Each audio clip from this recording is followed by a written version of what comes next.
Un destin hors du commun. L'appel du Vatican. Le Vatican, cœur de l'Église catholique, siège de la papauté. Imaginez ses secrets, ses histoires millénaires.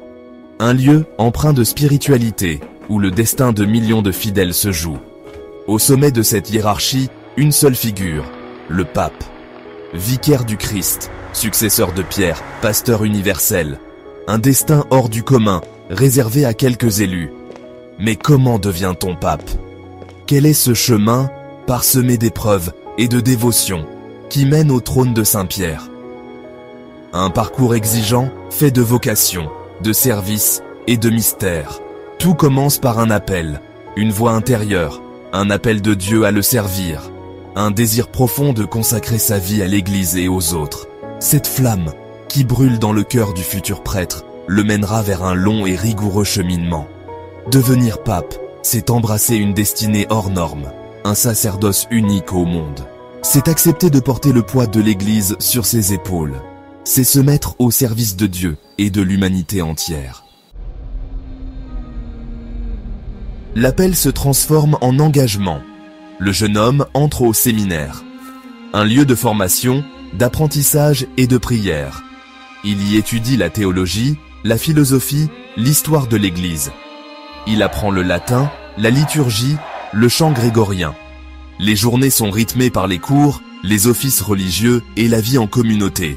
Le séminariste apprend la discipline, l'humilité et le sens du service. Il se prépare à devenir un homme de Dieu. Après des années d'études et de discernement, arrive le moment tant attendu, l'ordination sacerdotale. Un moment solennel, chargé d'émotions. L'évêque impose les mains sur le nouveau prêtre. Il reçoit alors le pouvoir de célébrer les sacrements. Le prêtre débute alors son ministère. Il célèbre la messe, confesse, marie, baptise et accompagne les fidèles dans les moments importants de leur vie. Il est un guide spirituel, un confident, un témoin de la foi. Le parcours d'un futur pape est jalonné de responsabilités croissantes.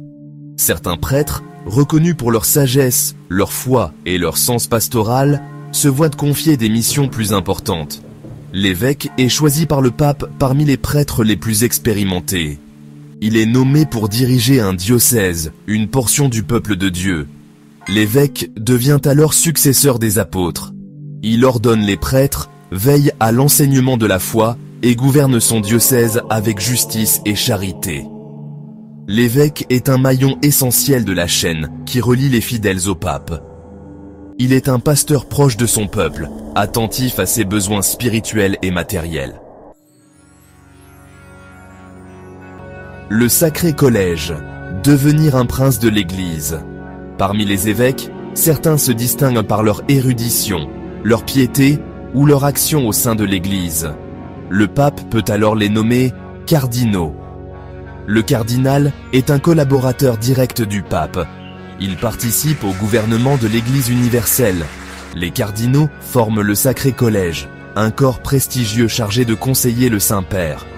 Lorsqu'un pape meurt ou renonce, le Sacré Collège se réunit en conclave pour élire son successeur. Les cardinaux deviennent alors les garants de la continuité de l'Église. Ils portent sur leurs épaules le poids de l'histoire et de l'avenir de la chrétienté.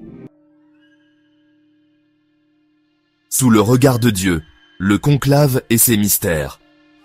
Le conclave, un mot qui évoque le secret, le recueillement et la prière.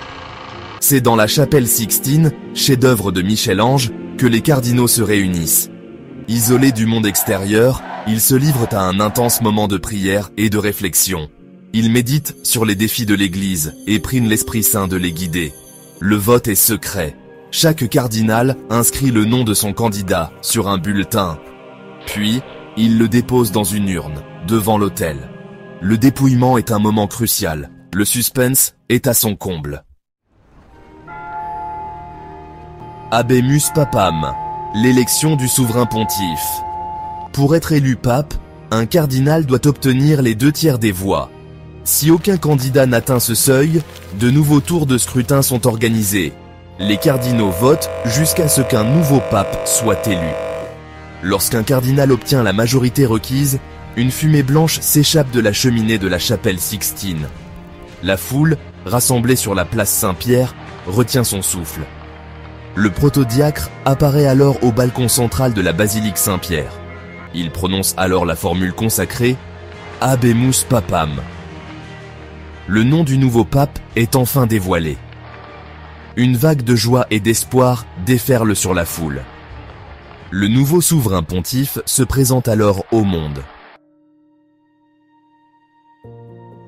La charge suprême, premier souffle sur le monde. Le nouveau pape vient d'être élu. Une lourde tâche l'attend. Il devra guider l'Église catholique dans un monde en pleine mutation. Dès son élection, le pape se met au travail. Il nomme ses collaborateurs, définit sa ligne directrice et s'adresse au monde entier. Il devient un porte-parole de la paix, de la justice et de la fraternité. Le pape est un chef spirituel, mais aussi un chef d'État. Il voyage à travers le monde, rencontre les dirigeants politiques et religieux. Il est une voix écoutée et respectée sur la scène internationale. Devenir pape, c'est donc s'engager dans une vie de service et de dévouement total. C'est accepter de porter le poids du monde sur ses épaules. C'est répondre à l'appel de Dieu avec humilité et courage. Alors que le nouveau pape s'installe dans ses fonctions, son influence commence à se propager à travers le monde. Ses paroles, ses actions et ses décisions commencent à façonner l'avenir de l'Église et la vie de millions de personnes. Chaque discours, chaque visite, chaque geste porte un message profond d'espoir, de compassion et d'unité. Animé d'un profond sens des responsabilités, le pape se lance dans des initiatives visant à résoudre les problèmes les plus urgents du monde. La pauvreté, l'injustice et l'environnement. Il devient une source d'inspiration, encourageant les personnes de toutes confessions et de tous horizons à s'unir pour le bien commun. Le leadership du pape s'étend au-delà des murs du Vatican. Ses efforts pour favoriser le dialogue et la réconciliation entre différentes cultures et religions sont reconnus et célébrés dans le monde entier. Il nous rappelle à tous le pouvoir de la foi, de l'amour et de la compréhension pour construire un monde meilleur. Dans ce nouveau chapitre, l'héritage du pape commence à prendre forme. Ce n'est pas seulement un héritage de guide spirituel, mais un héritage de leadership actif et compatissant. C'est un témoignage de la force durable de la foi et de l'impact profond qu'une seule personne peut avoir sur le monde. Alors que nous regardons vers l'avenir, il nous est rappelé que le chemin du pape n'est pas seulement personnel.